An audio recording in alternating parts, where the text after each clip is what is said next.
Yes, welcome everyone to Smokeout with Shelly SJ, officially episode number 32. Can you believe it? They've been flying by.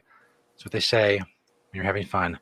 Time flies. It's an interactive video show with myself and Shelly Martinez. You can subscribe on OnlyFans or Patreon.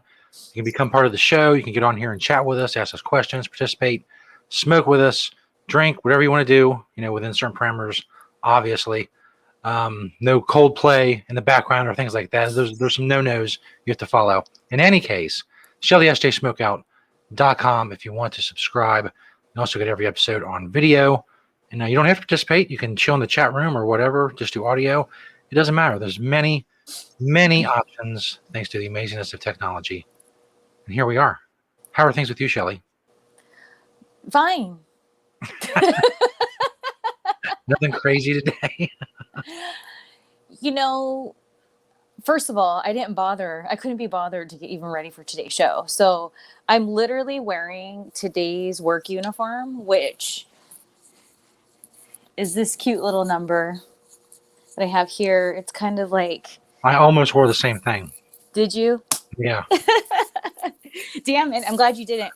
We would have matched. It would have been really embarrassing. Yes. But so here's the deal. I don't know if you've seen Stoner Jesus on my posts or whatever, but last week, was it? Yeah, last week. It was so hot here in SoCal. I was like, dude, I remember last summer, a friend of mine, Mecca, shout out Mecca, she told me the best thing I could do for myself is get a kiddie pool for the summer. I didn't listen to her. By the end of the summer, I regretted not listening to her because not only was she keeping cool, but she was taking the cutest pictures in her little pool. So the time came the other day. I was like, dude, I'm going to get a pool. So I got this really awesome pool from Target. It's pretty good size. But the only problem is that like right now it's up, but by the time the morning comes, it's going to be halfway deflated. Half of the water is going to be gone. So it's a little bit of an upkeep, but it's totally worth it. I did some shooting and some editing and some posting in the pool. So I think it's really cool that I can just, yep, there it is. There it is. That's my new office, and after I was done out there just doing my thing, I came inside and I started posting some more stuff, doing more editing. And I was just like, dude, I'm just not going to even change. I'm just going to stay in this because why the hell not? Like, this is who I am, people. And it's so funny because earlier I'd post a thing on my Instagram saying my grandma used to always tell me, Shelly's always wearing a bathing suit since I was little. I've always been in a bathing suit, always. There's pictures of me as a little kid. I'm like always wearing a bathing suit. So I think it's very true to who I am that I just show the world that I am indeed in a bathing suit a lot. I know gals out there, they're like, oh, I just wear these outfits for my pictures. Oh, I can't be bothered. But me, no. That's literally how I am. Of course, again, if you subscribe, you can smoke with us. I have Rick and Morty again tonight. And slacking with the bongs. Really been using the bongs lately. It's just so simple to use this. I'm always running late, so I'm here like 8 minutes before the show, and I'm trying to get stuff together. It's much easier just to grab this. I hear you. I got Dorothy Gale because there's no place like home. And to me, I prefer the bong just because you get that big old hits, you know what I mean? And I feel like sometimes my pipes, I feel like they get dirtier quicker than my bong does, if that makes sense. Yeah. For those of you who are regular listeners and viewers of the show, I've been teasing guests, surprise guests coming up. Last week we had Wax. That was pretty cool. I was shooting for this week for a certain other person that we've talked about on the show before. And they hadn't got back to me in a few days, but they got back to me a couple hours ago. And they said they're good for early July. So right now, tentatively, I'm shooting for July 1st for this person, which would be a Thursday night. I'm hoping. If Wax, say on a scale of 1 to 10, as far as like people we've talked about and having them on, Wax, I mean, it was cool, but there really wasn't like, a big horrific story about Wax or whatever, not like other, like Doug Benson or people like that. Say Doug Benson would be like a 10 and Wax was say maybe a 4 or 5. I got to peg this person at about a 7 or 8. I'm hoping. Well, here's what's funny. Hold on. Let me just text Danielle real quick. Taco Tuesday talk. You know, I have to interrupt if it's Taco Tuesday talk. Okay, so here's the thing. Subscriber Neil.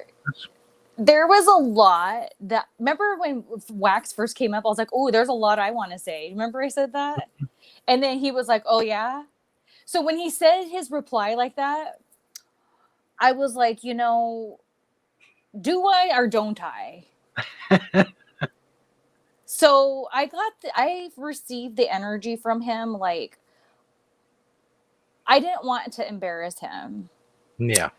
I really wanted to be like, look, dude, because to the subscribers, I have shared a story about Wax that I've actually brought up a few times, never said his name.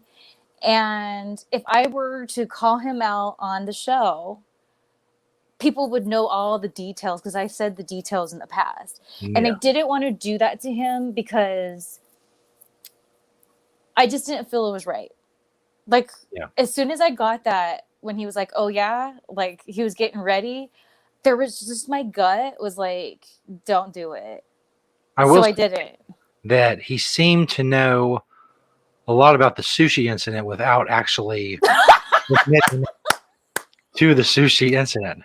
He was like, oh, was I with someone? And you were like, yeah. He's like, no, I don't remember that.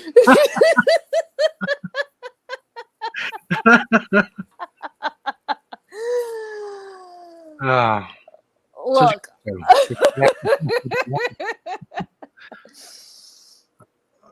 Look. I know he had mentioned quite a few times that he didn't remember it. He wouldn't have done that. But here's the thing. I talked about this on my Secret Society, actually. I did a video about it. I said, you know, the thing is that he was on a date. So it makes total sense if he ignored me. Yeah. He should have just been like, well, I was on a date. Like, what am I supposed to do? And I'm like, I know, but, Right. and like, whatever, that's fine. And so what I did want to say, but I felt like if I did say it to him when we had him on, I feel like he would have maybe asked more questions. And again, it would have given away when I've talked about him in the past. He has no idea what I've talked about. So I just didn't want to go there. But something that the reason why that whole weird sushi situation was weird was because there was a time I really, really, really, really, really liked him. Like, we went out on a few dates, like whatever. And there was a weird incident that happened before the sushi thing where I kind of called him out on Twitter. I did. I at him and everything. This was years ago. So if you guys want to try to go and search for what it is, try, you can, but it's you won't find it. So that situation, I was dying to bring up just because I was like, dude, I can have some closure, maybe some answers, because I really, really, really, really liked him a lot. But it wasn't the time. And the thing is I'm not gonna sitting here. I'm like, oh, you know, next time he's in town, like I'll totally hang out. When he was like, oh, next time I come up to LA, blah blah blah.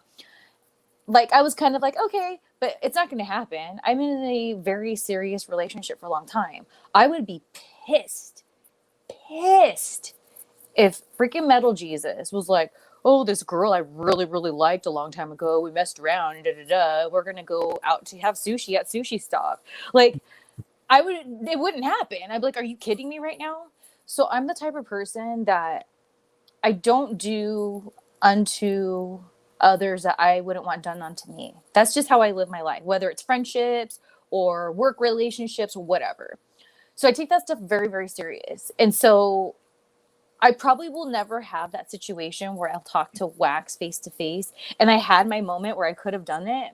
But again, the other things we kind of talked about and the way I was reading him, I kind of got my answers that I needed, kind of thing. Like, just by having him on the show, seeing his reaction to certain things, vibing with him, hearing the things, the changes in his life and all that, I got a lot of really good answers. Because here's a small one, just for people who want the chisme.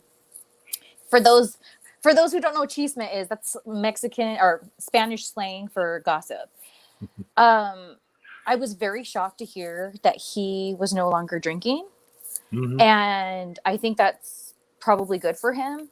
And because that's kind of like where he is in life right now, it makes total sense why the connection back in the day didn't really happen, because it wasn't meant.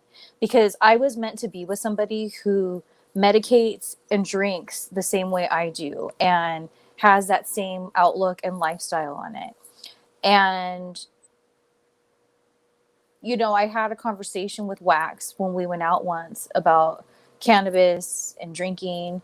And at the time he was doing both, so, and it's not like he was like, oh, this crazy drunk or anything like that. It was nothing like that. It's just based on this like deep conversation that he and I had about drinking and smoking.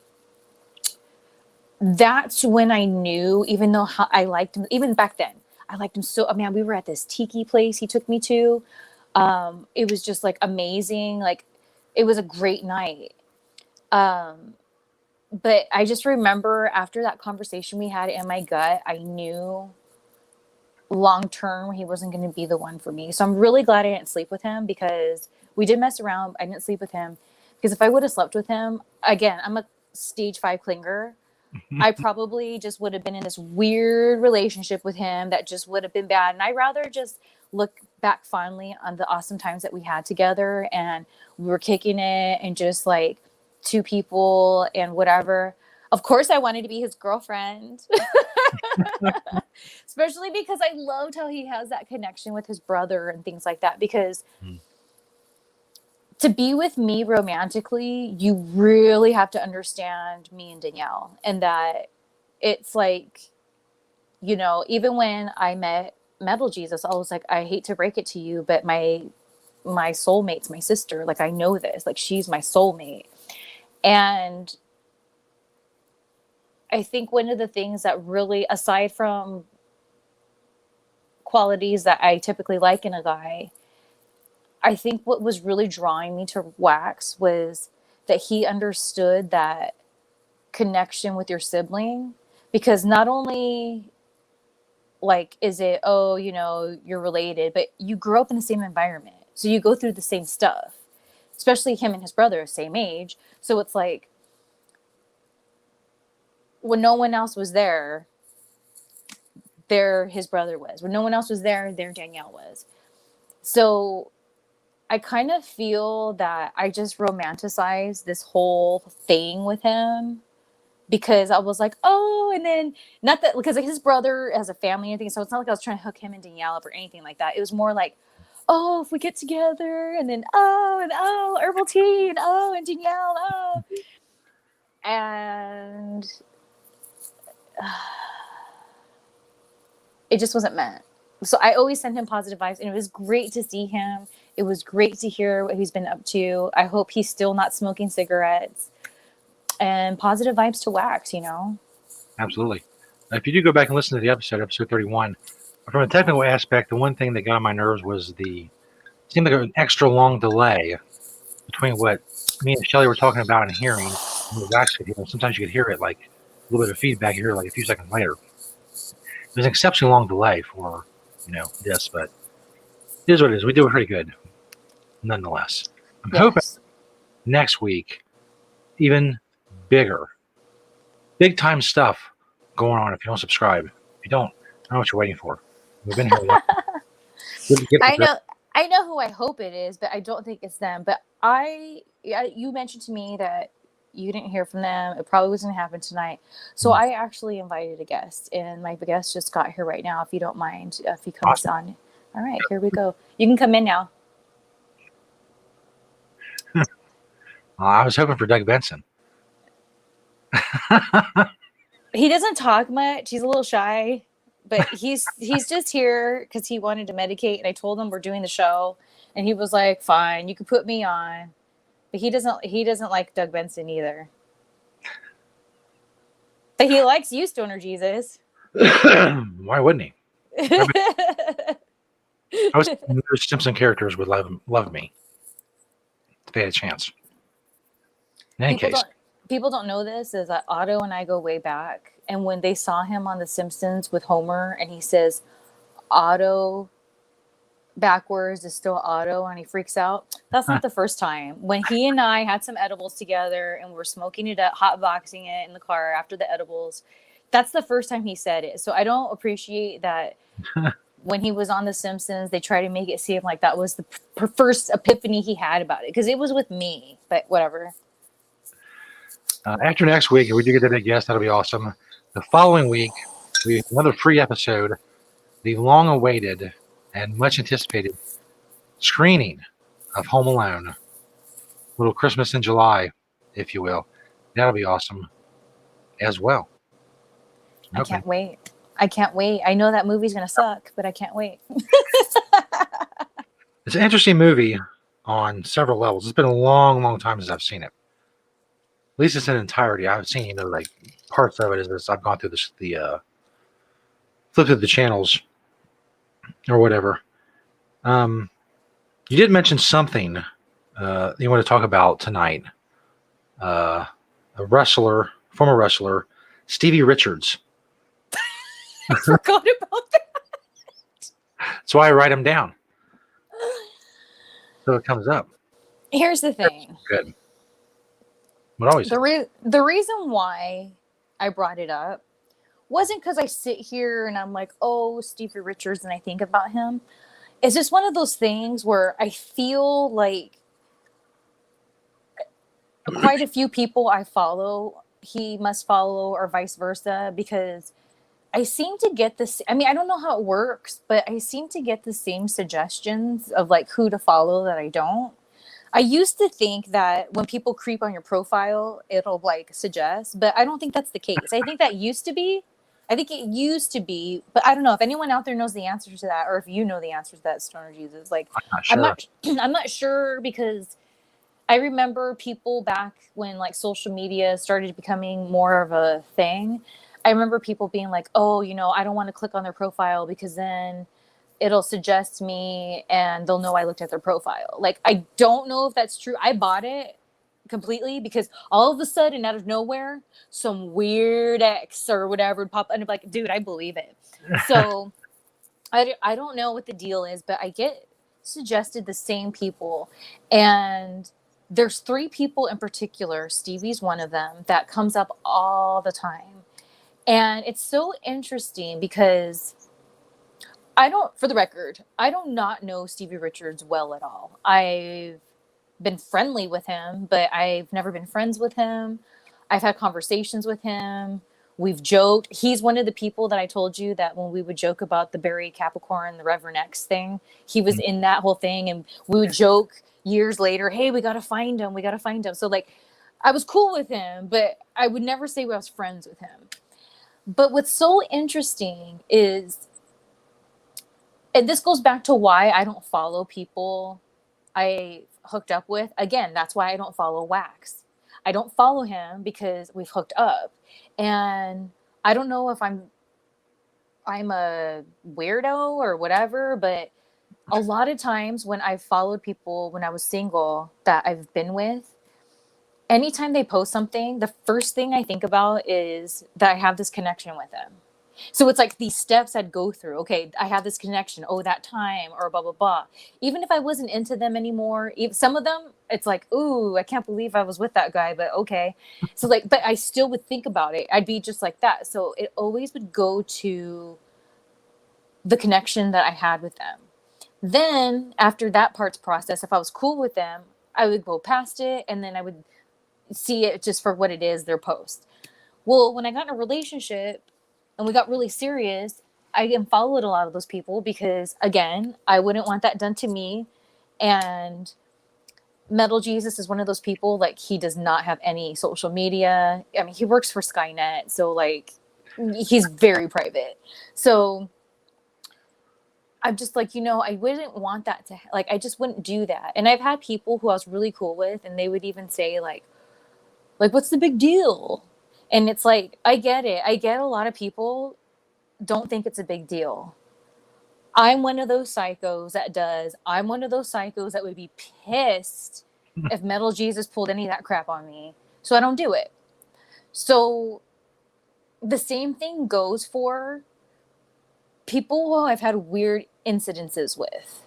That's why a lot of times I'll bring up, like, you know, Maria or whatever. It's not that I sit here and I obsess over Maria. It's just that I kind of just set it and forget it. Who cares? And then, like, she'll keep popping up on my feed or whatever. So with Stevie, whenever he pops up on my feed, I'm just like, what is his deal? What is his deal? Because there was this time where when I was back in OVW, now I've talked about on this show before how I didn't medicate until I was 25. I didn't smoke a marijuana cigarette till then. So this was right before, I must have been like 24 still. And I was abusing pills, not realizing it, because I was just like, I haven't smoked a marijuana cigarette a day in my life. I don't have a problem. So I remember I was taking somas. That was my thing, somas. And we were at a show, and it was after the show, and that's when I took it. And we were all eating after we were done putting the ring away. And Stevie was behind me, and I just remember talking to him, but then like the pills were kicking in. And I just remember CM Punk was sitting across from me, and I was just like, you should give me your number. I was coming on to him hard. And I kept seeing Punk because at the time, that's when sidekicks were a thing. And me and Punk both had sidekicks. So he was on his sidekick. And I just remember he looked up at me and then he looked over me. And then he was like, I don't think that's a good idea. And I was like, why not? Like, blah, blah, blah. Like, because we had been flirting that whole night. And so, like, I remember we were taking the ring down. And one of the steps you do is when you take the ropes that wrap or that hold down the apron onto the ring. So you tie them on both ends. So when we take the ring down, you got to unlace them pretty much. And then in the middle, that's where they meet. So I remember Punk. This is why I was like, you should give me your number. When we came to the middle, he was like, oh, it's like we're Lady and the Tramp, and this is the spaghetti. And I was like, oh, he likes me. And I like him. So I just remember I was pushing hard. Now, mind you, the damn somas were kicking in, which is real awesome because CM Punk is straight edge. So I'm sure I looked real good in that when the somas were kicking in. And then I turned around to see why he kept looking. And freaking Stevie Richards was behind me going, he was cock blocking. Absolutely. Why? And so the thing is, anytime I've been around Stevie since then, for whatever reason, I wouldn't think about it. It wasn't until like the last maybe 10 years or so, whenever he'd pop up, I'd just be like, what was the deal with, why was he cock blocking? Because Stevie never tried to hook up with me. He never like, whatever. Another situation I had with Stevie that I remember is we were in catering. I was on TV already and I had been leaning up. No one asked me to. I knew that I was still needing to lean up to look better, feel better, whatever. And so I remember I was kind of like pinching my stomach, like discreetly, like to be like, oh, am I losing it? And he came up from behind me and he goes, you know, you shouldn't do that here in catering. It just makes you look really insecure and da da da. Now, I know some people could be like, oh, what a dick. But that was like, he was right. And it made me so aware. And it's like, oh man, as soon as I leave my room, I have to turn it on. And it actually helped me to be like, oh, I get it. Like, in a situation like this, all eyes are on everyone. Like, you gotta just like check your insecurities at the door, and that's how you're gonna survive here. And I'll never forget after that, I never did that again. And anytime I felt insecure about anything, I checked it at the hotel door, or I checked it out in the car or in the parking lot when I smoked one out, because I was like, dude. So that's what I'm saying. It's like I have these two totally different experiences that whenever I see his face, I'm like, why did he cock block? But damn it, that was good advice. Yeah, it's not cool. Cock blocking. I know. That's definitely a party foul, as the kids say. It is a party foul, but again, if I would have hooked up at Punk at that time, I hadn't been in Kentucky like too long yet, and I hadn't been with the guy who I consider my first real love yet. So if we would have hooked up, it would have been disastrous because I would have got my heart broken. I know it. And I would have been all psycho Shelly.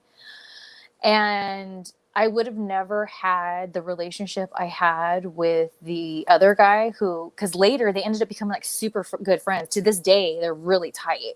So if anything would have happened with Punk, as much as I wanted it to for so many years, it just would have taken away from what I had with this guy. And what I had with this guy really allowed me to receive like genuine love from a guy, like genuinely. And not only that, but it really showed me what I wanted. Because going back to being like a psycho, one of the reasons why things didn't work out between us was he was like, well, you know, you've been with some of the other guys and you're still friends with them and it really bothers me. And I was like, dude, that's no problem. I won't talk to them. I'll delete their numbers. Like, they're nothing. Who cares? And he didn't believe me. He's like, yeah, right. And I get why he didn't believe me, because people in the wrestling business, it's like these guys who are like stars or whatever, it's like people want to still kind of like have them at arm's length, you know what I mean? And to me, I was like, if that's it, are you kidding me? These douchebags? Done. But he just didn't think that I would. And then I ended up moving back to California and everything. And that's what taught me that there are guys out there that do care about those small things like I did, because I came from this environment with wrestling where it's like high school. So it's like everyone's hooked up at one point and you just kind of get over it. It's like, whatever. And like, you're friends with this person. And at one point they used to be with your boyfriend or your girlfriend or your whatever. It's like very, very common areas. And people would think that like, I'm like a crazy person because these little things would bother me. But when I was with that guy, it was like that proof of, see, I knew it. I knew there was dudes out there that cared about these things too. And that's when I knew never to settle for anything less than that. And that's what I have now. So I guess it's not that I'm like, oh, thanks, Stevie Richards, for that cock block. It's just like, but why? Like, why did you though? I'm sure I would have cock blocked myself at some point. So like, why? It's a weird thing for people to care enough about what other people are doing to interject themselves in whatever way. People do it all the time. Annoying bastards. That's what I say. I don't know. One day maybe I'll get my answer. Hey, maybe we get Stevie on the show. He might. Speaking of future episodes, another idea we've been kicking around is playing games on the show. And I figured it should be pretty simple to do because you can share your screen or whatever. As long as the other person has access to the same game or whatever, it can be done. And Shelly suggested Uno for our first game. I had to refresh myself a little bit on Uno. It's been so long since I played it. We had an Uno deck, but what we used it for was basically you would guess a color, and if you got it wrong, you had to take a shot or whatever. And by the end of the podcast, whatever we were doing, we were pretty fucked up. But I didn't play by the actual rules in, I don't know, 30 years. So I have to go brush up. So I'm making an ass out of myself, in front of people. Uno's my game. I love Uno. It is, we call it cutthroat Uno here because you know how people, when they play poker, they talk crap and they get real, like their digs get really bad. That's what we do here. We do cutthroat Uno when my homeboy comes over. He lives kind of far, so whenever he comes over, we always go big. And we just talk shit to each other. Like, he has one of those wives that, like, she literally does nothing and is so entitled. So we go hard for him. We'll be like, oh, blah, blah, blah, blah. So it's like we do this cutthroat Uno. Danielle is a cheater, like nobody's business. And I'm really, really good and tactful. And people get really upset with me because I'm very good at Uno. I'm not boasting. I'm just saying that's why they get upset with me. They accuse me. They accuse of me of cheating. I don't cheat. It's Danielle that cheats. And then over time, people finally realize that Danielle is the big cheater. I have a good strategy. I have a good Uno face, and I think it'll be a lot of fun. Have you ever played online Uno or just? No, didn't even think about it. So when you had shown me those links, I still haven't checked them out. I gotta go look. But I'm just like, dude, that's so freaking cool. I hope this is like we can make this happen because I think who plays Uno? I don't hear anyone over there doing freaking shows like this playing Uno. We got to be the first. That's right. No one's doing what we're doing. They're lame. You know That's what's right. so funny is right before we decided to do the show, there's this girl. She's really big on YouTube. I knew her back in the day when YouTube was not a thing yet, but she was still making money. She was one of those first people to be making money on YouTube. She's who taught me you can make money on YouTube. So, long story short, she started doing this podcast that was on a YouTube channel with this guy who, at first, the reason why they even connected was he did a YouTube video about her and made fun of her. Like, and they didn't know each other. So she was pissed. And it became this whole thing. So they created this podcast after they squashed their heat with each other called Frenemies. And they get so many views. And so I tried to watch like one of the first couple ones, and it was so like not for me because at that point they still didn't know each other that well. So there still was that kind of like they really were frenemies. They were like arguing and it was real, like it was uncomfortable. And I know some people like to watch that. They like to watch people fight and get into it and whatever. That's not me. Like it makes me, I grew up in that kind of environment, so that's why I love comedy. I like laughing because I grew up around yelling and violence and all that. So it triggers me. But then over time when they kept doing the show, it started doing even better. And then they like became friends to where he like took up for her when she like messed up somehow or another. And then like she's like engaged to his brother-in-law now. But it's so crazy because I couldn't help, especially when it was like very negative, I couldn't help but be so jealous because I was like, dude, I've been podcasting forever. Now this bitch over here is being all toxic and all this. And now they're going to kill it and like money over here. It's like, gosh. And then it's so crazy because then I stopped being jealous because then we started our show and I was just like, whatever, it's fine. Like, we're still not millionaires like these people, but it's fine. So I didn't care anymore. And it's so crazy because now they broke up because they got in this really ugly fight. And so now they're not doing it anymore. And I was just like, see, I'm glad that I stopped feeling so jealous and did something about it, aka we started the show, because again, it goes back to this is hard work. It's a commitment. It's not just like, oh, no big deal. It's like it's like it's not just an appointment you got to make. It's there's a lot that goes into it. So it kind of reminded me of how at first I was so worked up over these people, but now it's like they're cracking because it seems like, I don't know, but it seems like from what I've kind of heard, because I'm not really too invested in why they broke up, whatever. I just hear things. It seems like a lot of the talk is being about money. And I'm like, see, exactly. These people that aren't the most positive in the world, they're money hungry people. And that's why I get annoyed because it's like some of these people do vile things, get away with it, but yet they're still doing whatever. And I feel like this has been the year that like I finally have seen people's true colors come out, and a lot of people have.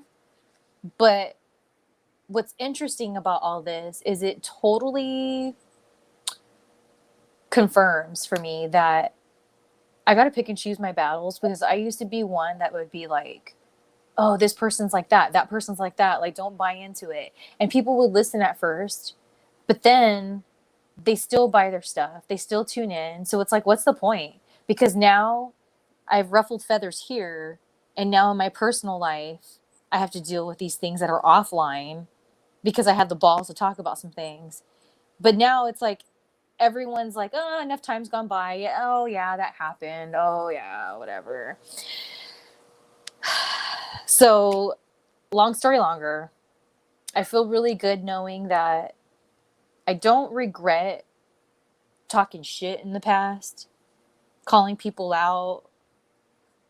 But now I'm just kind of like with the wax thing. It's just like sometimes it doesn't serve as much as you would think. So you just kind of let it go. You know what I mean?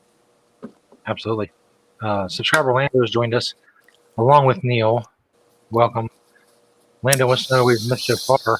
All kinds of stuff. Wax, Otto, CM Punk, Stevie Richards, Cock blocking. Uno, all kinds of shit. My guest. That's right. I have something weird today that I want to get your opinion on and other people's opinion on. Lando and Neil. I'm sitting in the parking lot today waiting for somebody. It's like a strip mall. It's like 15, 20 stores, whatever. This guy, I'm sitting in a parking spot. This guy comes down one of the rows and he stops right in front of me. He's in this Mustang.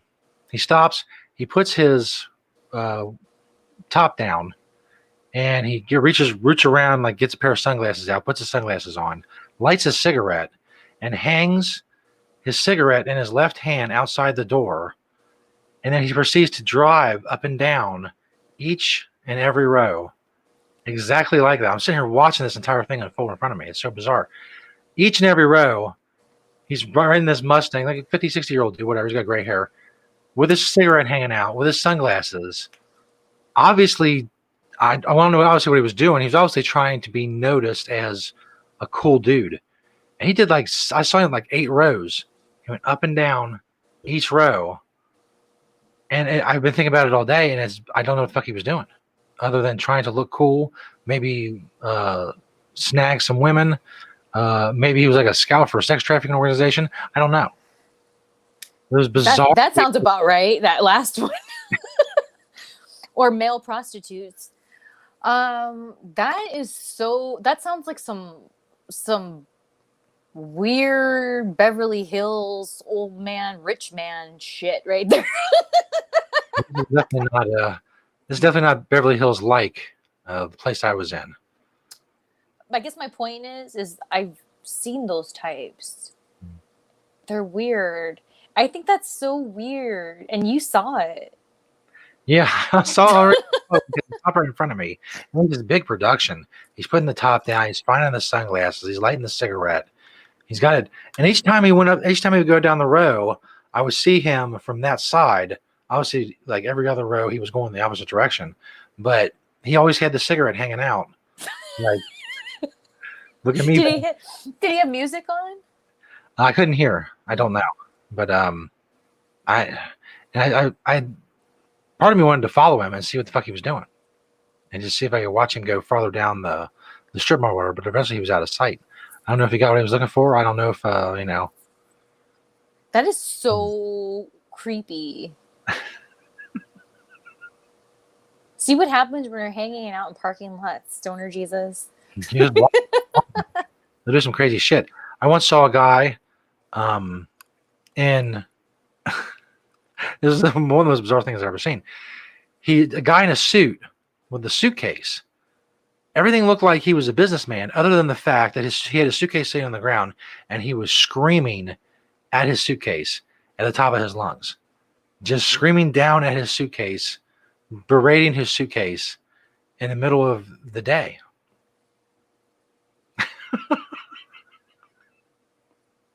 That's so weird. It was over 20 years ago, probably.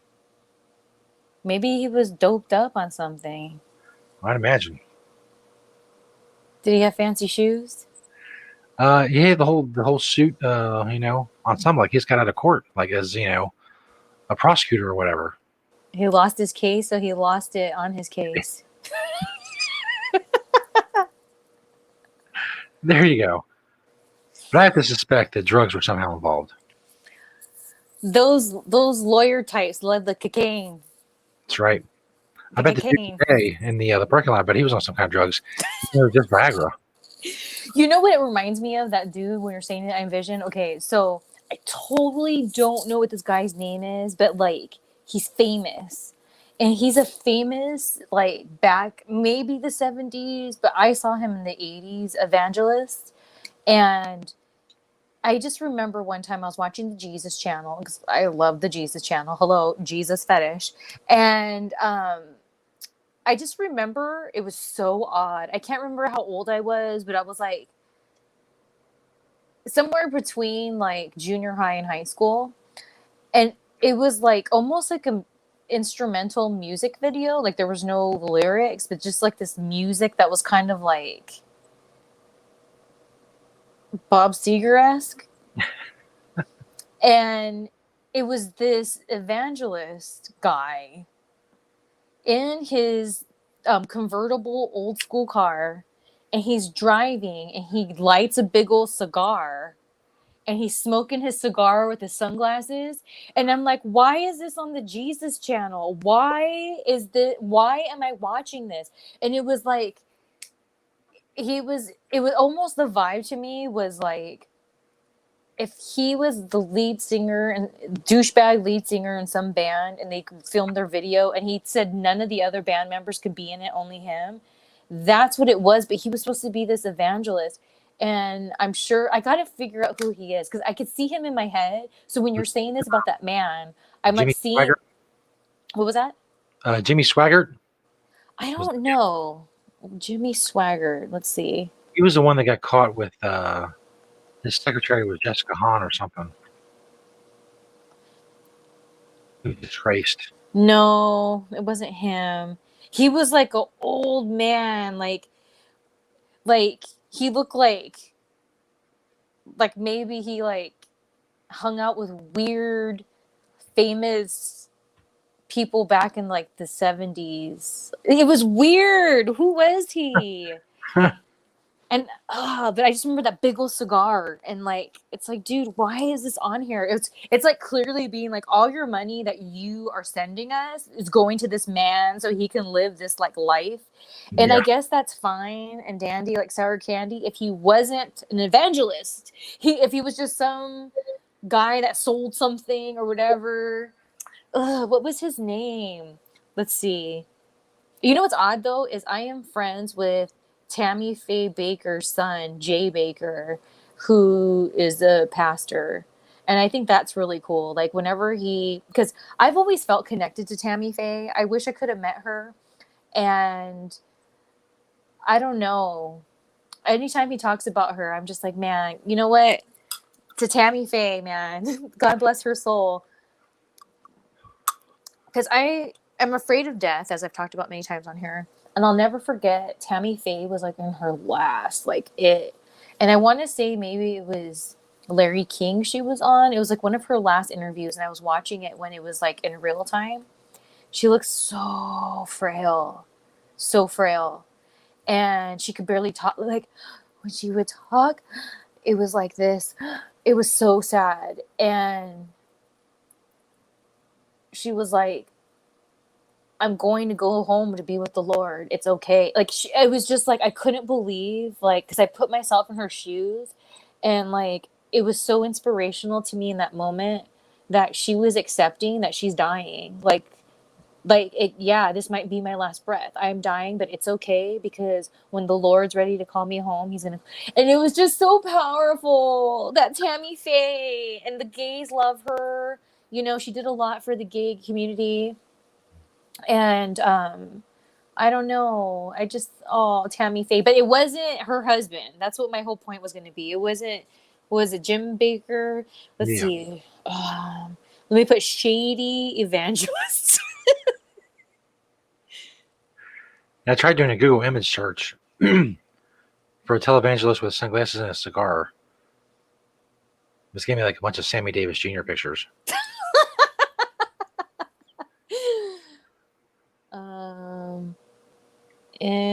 Okay, evangelist in car with cigar. Hey, that rhymes.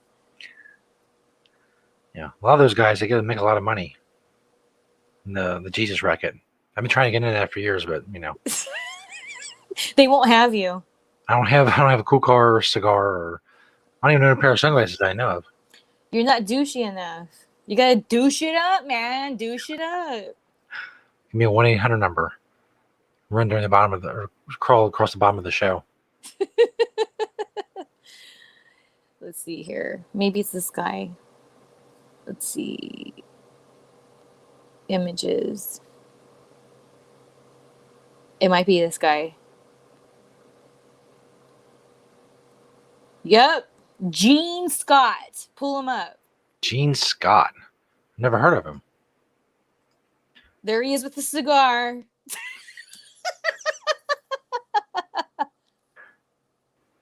Yep, there he is with the cigar and a red beret.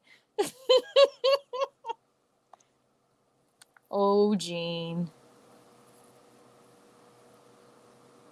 Let's see. I think I recognize the guy's face. Let me what's that?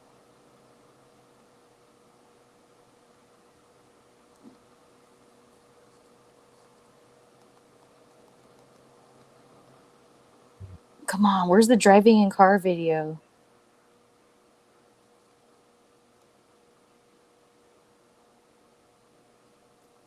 But that's the dude. Now I know his name.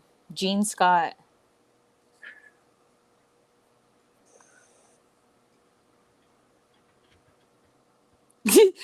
There's a video that says Dr. Gene Scott, God's angry man. He looks so upset.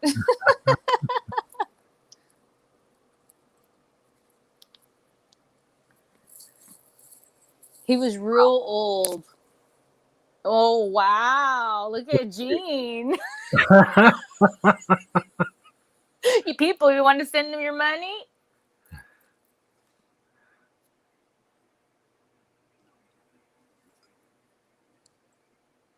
There's the cigar. That's the kind of vibe he had, like in that picture, driving his freaking car. I think it was red. It was like a red old school car. Look at his little captain hat. Captain, here's your money, Captain. Well, I go to heaven now. Dude. Oh man. Is this a real picture? Ew, look at that one. He's laughing. How mischievous. No, and that red beret. Come on. What is that? He's a fashionable dude. To say the least. Wow. There's got to be somewhere on the internet that video. Someone's got to have it on VHS or something. I just remember it was so like, this should not be happening. He's on a lot of TV. Says he died in 2005, so unfortunately we can't get him on the show. Imagine. Now, sir, what was going through your head when you decided to make this video where you'd be driving around like our friend Stoner Jesus saw this other man do? Maybe he was channeling his inner Gene. Ask him about his financials. How you make a shit ton of money from being Jesus on the internet. He would judge you too, real quick. I'm used to that. You know those old man rivers that, like, if I was him and you were to say that, they go like this. You know, something about you wouldn't get it. Like real Shatner-esque, you get shat on by that guy, by Gene. You have time left. I need to know your secrets. Spill them. What's your problems? He would look at you, raise his eyes, like, you just ruin it. And then he'd walk away. Showing God's love everywhere he goes with that stogie. That's right. And last I checked the Instagram battle, we're about 80 behind the show, roughly behind Shelly's Foot Club. You get the official count if Instagram will get it together. You know, I've been posting a lot of feet stuff lately, and no numbers have gone up, and I'm upset about that. But you know what I've been getting? Let me tell you. So I keep getting people propositioning me to be my sugar daddy. These feet people. This one guy was like, let's see, where is it at?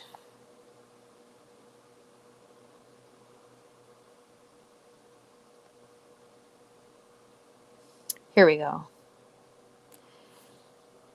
If you be my sugar baby, I will get to send you some money every week as your allowance. That's a start. All you need to do is create time for us to chat and get to know each other better. And then I was like, join my foot club. Didn't hear from him after that. My internet cut out a little bit. I don't know how it affected the recording, but I was out for about 30 seconds. So I think how it's that fine. I have no idea. It'll be fine. I think Yeah. it's fine. It's recording, so I think you're fine. If not, what can I do? Smoke a ball. What we can accomplish with all of this is amazing as it is.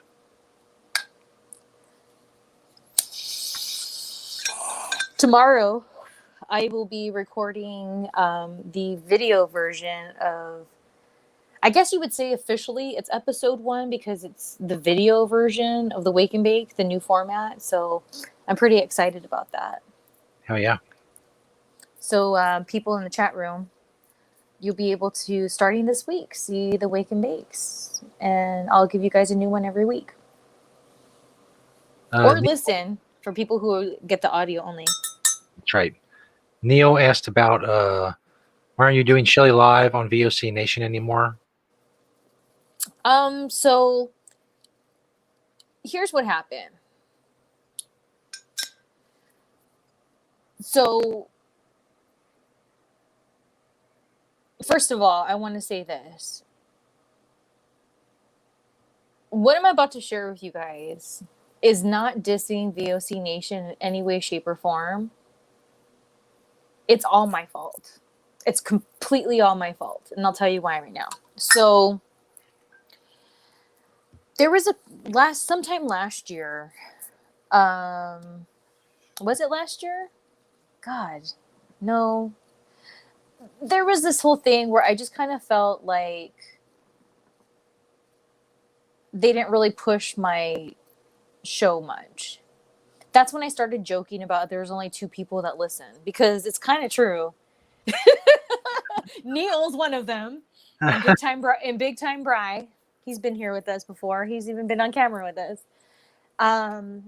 But it just kind of was a lot. And then when they told me that they were wanting to do video and it wasn't just audio, that's where it takes a lot of extra work, because it was really easy for me, even if I was pre-recording so it sound better and not on Blog Talk.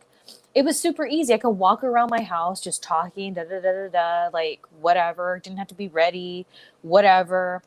So it was easy. That's why I committed to it. So when they were making it a thing that they really had this like vision, I was like, okay, going back to with that girl from YouTube when she had this podcast, and I was jealous.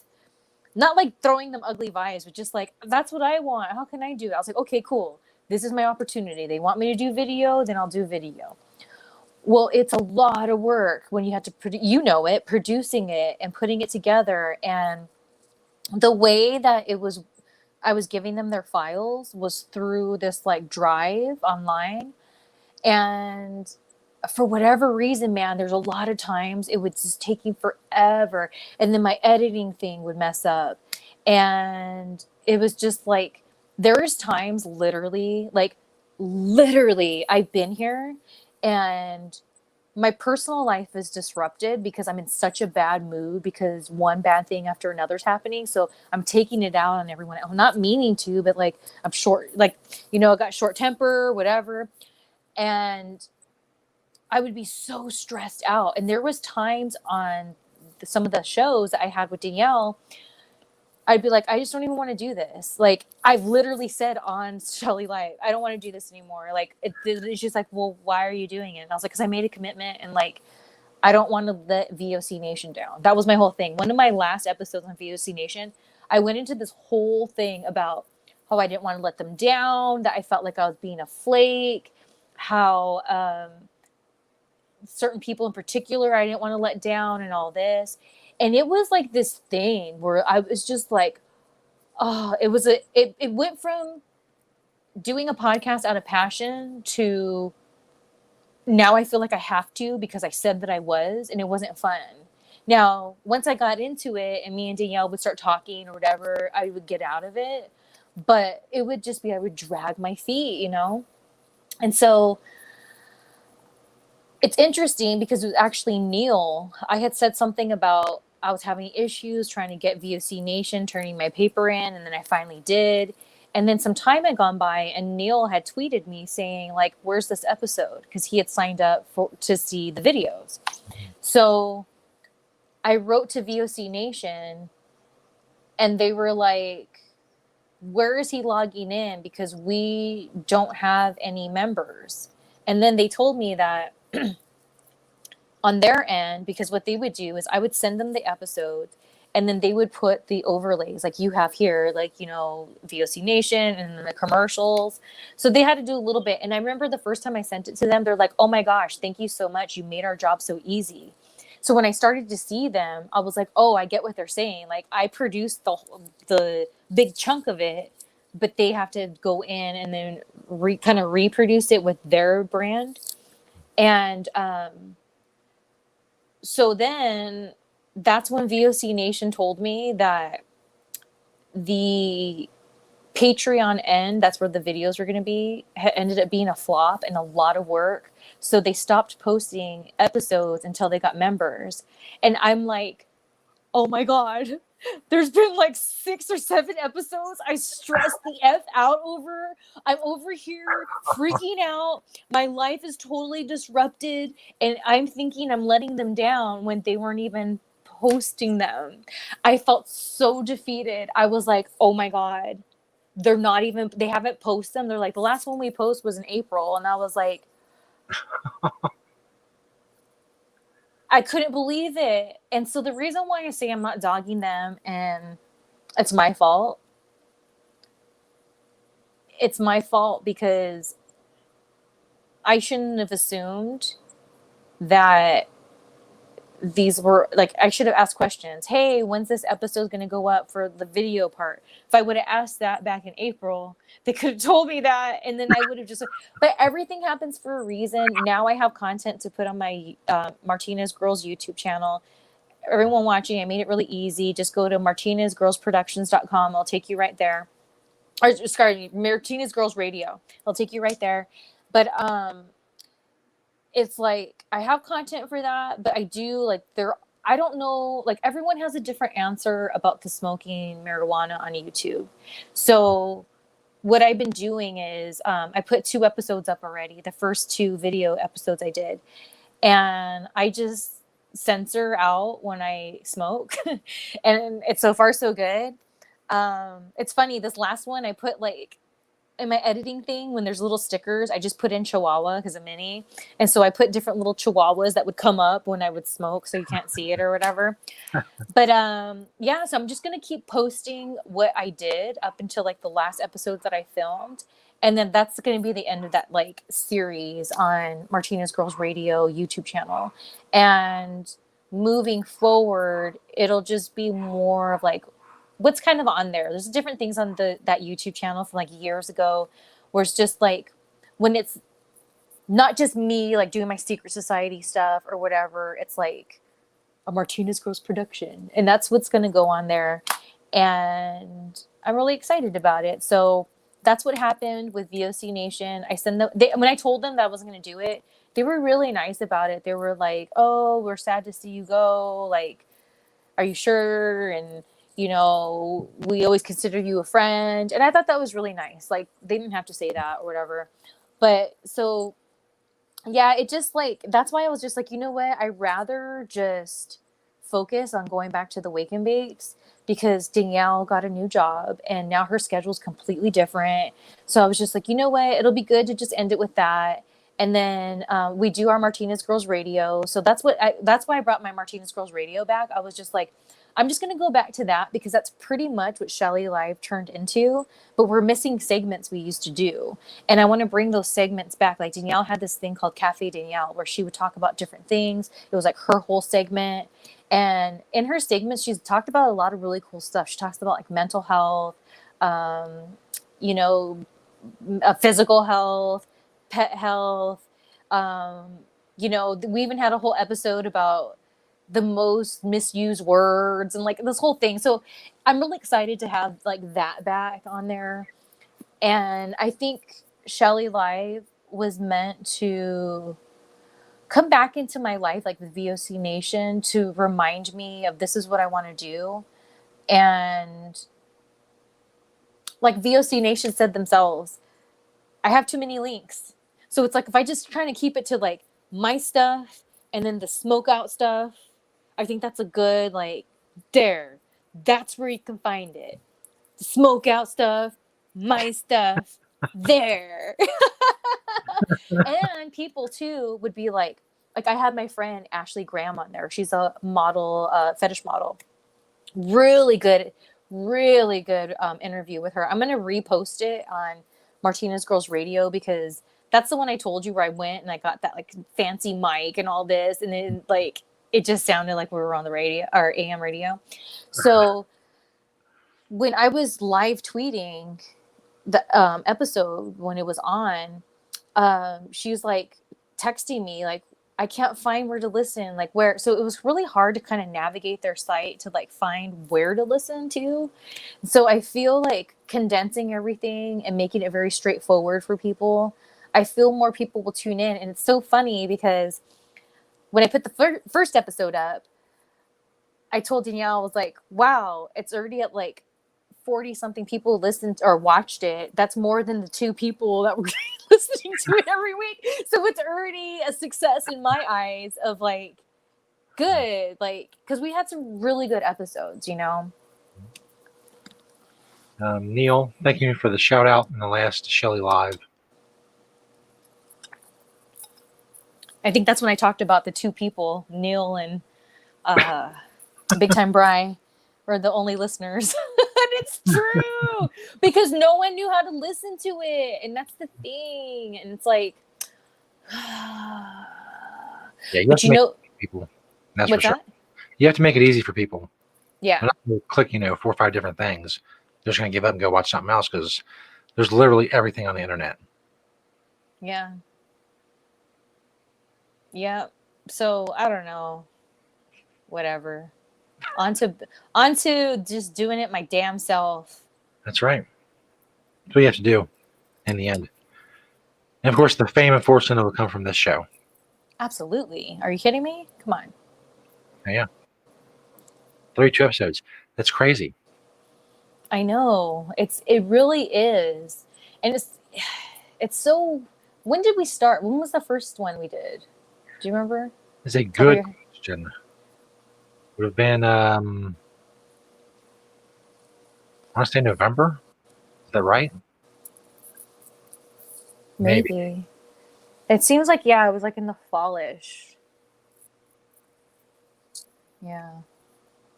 Pretty soon it's gonna be Christmas. That's right. Here's the thing.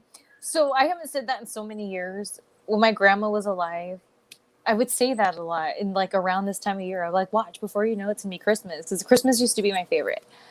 And my grandma would just laugh at me. And she'd be like, oh my gosh, Shelly. And then she'd be like, how many more days? And I'd be like, 100 and whatever. Like I knew.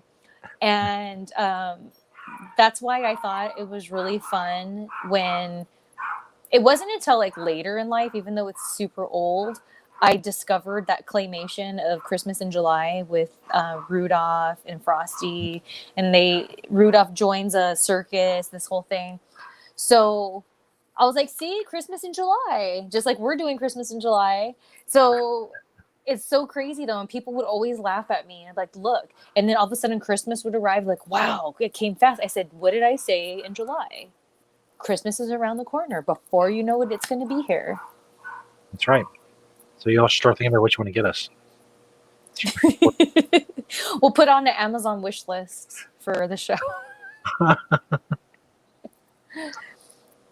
We had to have a Christmas party because my whole botch. I don't know if you remember this, but I tried to do a secret society virtual Christmas party, and only Big Time Bride showed up. That was in a sexy snowman outfit and everything, and it was a real stressful day. So stressful. Like I didn't even want to be on camera, but I was like, I have to do this. It's the secret society party. Only one person showed up. And then I remember I was trying to open up champagne. And I was like, okay, let me try this. At least have fun. And I couldn't open it. And I was squeezing it. So I was like, it was ugly. Like, it's kind of like on Seinfeld when the girl wants to be naked all the time. She tries to take the pickle jar off. That was me. And I was like, God, big time Bryce seen me all. And then I finally get it. And it didn't even pop. And I was like, what? And then I smelt it and I almost threw up. It was like a bad bottle of champagne. And I was just like, oh my God, I give up. Oh, Neil says he'll, whatever platform you broadcast from, he'll be tuning in. Cool. Thank you, Neil. Thank you to everybody who subscribes to this show. Absolutely. So started earlier today, Stoner Jesus and I were talking. And we have some fun things coming for you guys for the Patreon members. So stay tuned for that. That's all I'm going to say. But it's good and it's worth your while. So that's right. And today's Taco Tuesday. So it's going to be a good night. Will I finally get nude? We'll see. We'll see. We'll see. Find out. I'm not going to tell you. I'm just like blurt it out there. Yeah, go see. Because, you know, we got to get that that billboard money going. If anything's going to do it, it'll be my nudity. Yeah. I mean, not billboard, excuse me, benches. Bus benches. Bus benches. Every time I pass the ones that, like, have a number, I should call them and be like, how much is it? Starts getting some numbers going, you know? Because times are tough. You know, people are just trying to make that money. So maybe if you call them and you're like, oh, I saw your bench over here on Crenshaw and whatever. Right. In front of that dispensary. How much is that? $50. Awesome. See, those of you watching now, you're seeing the very first steps of what will be the biggest show on the internet someday. I know. It's going to be awesome. Doug Benson's going to be dying to be on our show. That's right. Like, no, Doug. You had your chance. You blew it. No, like, yeah, you can, but just know I'm not holding back. Are you okay with that? Okay, good. Let's go. You don't get to tell your stupid jokes. You know what? Here's the thing, though. Last week when Wax was like, what's the story? I felt like telling the story like to Wax, it didn't seem like a big deal. But when I was like in it, like the energy that's why. It's like the energy that Doug Benson had in these moments, it was like gnarly. And I was very taken back by it. So that's why like it bothers me because, you know, and like, hey, Doug Benson don't owe me or anyone anything. He has a certain persona out there he wants to push, cool. But because I bought into that persona, I'm also allowed to have this opinion. And because I had these situations with him, you know what it is here's what it is. Okay, now it's coming to me. Ah. So what it is truly about Doug Benson is it's my fault because I gave him too much credit. I thought based on the content he was putting out there, he wasn't like these Hollywood douchebags. He is indeed one of these Hollywood douchebags. And I feel dumb that I thought otherwise. So when I'm mad at Doug Benson, I'm really mad at myself. And the show has to have a nemesis. And it's not Doug Benson. I mean, it have to be this, this guy. Dude, did you see the video on YouTube I put when it was the behind the scenes of that shoot I did with him? Did. Okay, so let me tell you. Okay, so that was like the third or fourth time I've worked with him, right? So going there, and when he's driving me and Danielle in this car in the middle of nowhere in Calabasas, I was like, oh my God, what if the reason why he has money to do this is he's part of them and he's going to sacrifice this right now? Like, I literally thought that. I was like, I left my phone behind. Like, no, I'm sorry. The phone didn't have reception. That's how far we were. I was like, what, what's going to happen? And I really, I gave Valentino too much credit. I was like, what if he's going to sacrifice us out here? And it's so funny looking back on that night because the first shot of us in the car, I'm like, I don't know, and all this. Like, I was really frightened. I'm frightened. I'm frightened. Because I was like, no one's here. No one's here. Like, this is like just a road and no one's driven by. He might kill us. So he has fame and fortune. So I was really like freaked out about it. And then when it was all said and done, I was like, I'm such an idiot that I gave Valentino that much credit to where, and I remember that night too, I was even like, oh, you got that them money, don't you? And like Danielle like broke her phone or something. I was like, you got that them money, why don't you buy her a phone?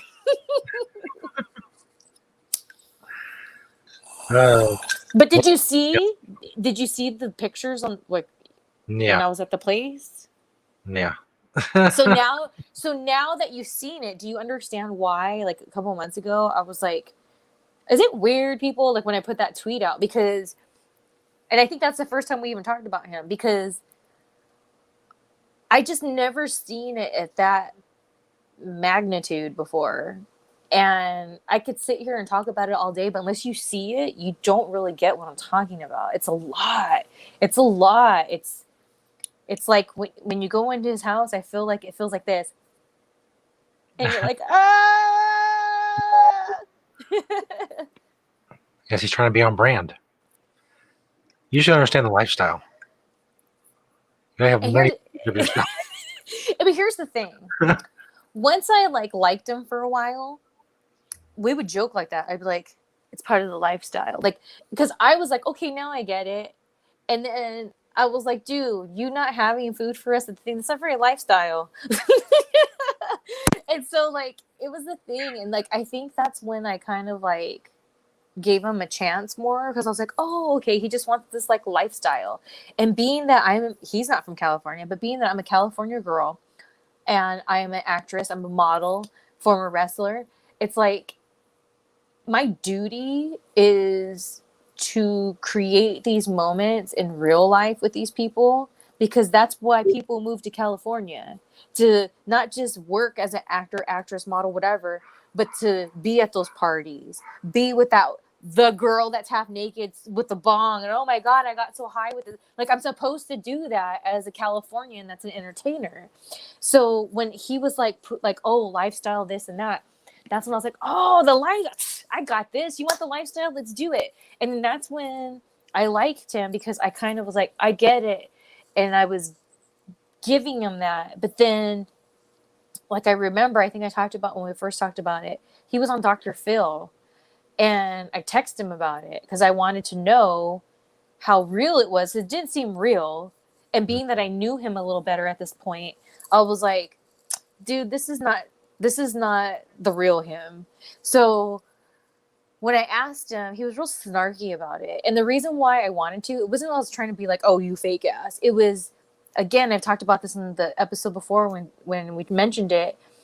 Danielle and I have done audience work for Dr. Phil. She used to date a dude that like ran the whole show. So there was that part of me that like wanted to know how genuine they keep things, because I've been in that audience, and man, I've cried a lot. Like, I used to go to Dr. Phil. I know you can't get out to smoke, so I would always have an edible, and I would just be like, "Holy shit, what's going on?" And like it was crazy. And so I wanted to know, is this real or not? Like with wrestling, people want, is this real or not? I need to know. Or like in wrestling, if you see someone and you really think they don't like each other, and it's like maybe they do, maybe they don't, and you're just like, I need to know. Like that's what I needed to know. And Sean was just a little butthead about it, so he can just kiss my ass because I am the lifestyle, baby. You didn't write a book about it though.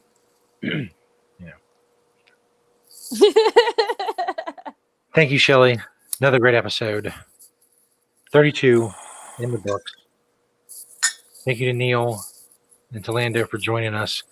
Neil says, really looking forward to the summer swimsuit virtual signing in August. Cool. Yes, I'm doing one with my good old buddy Francine and Alicia Tout. I hope that's how you say her name. I've never met her before, but I've heard nothing but nice things about her. She pretty much looks like a younger version of. Oh. And Shelly is gone. That was abrupt. Quite abrupt. You just get big stoner Jesus face in your face. Anyway, we'll give Shelly a minute to come back.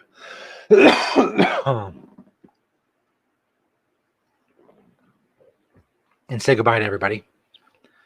As I said, it was very abrupt and unexpected that she was gone. And now she. I don't know what the hell happened. Anyways, it's going to be awesome. So yes. Just pay attention, people. I'll be talking about it, and we're going to have fun in the sun, and I'll have something similar, if not maybe a 2-piece. There you have it. There you go.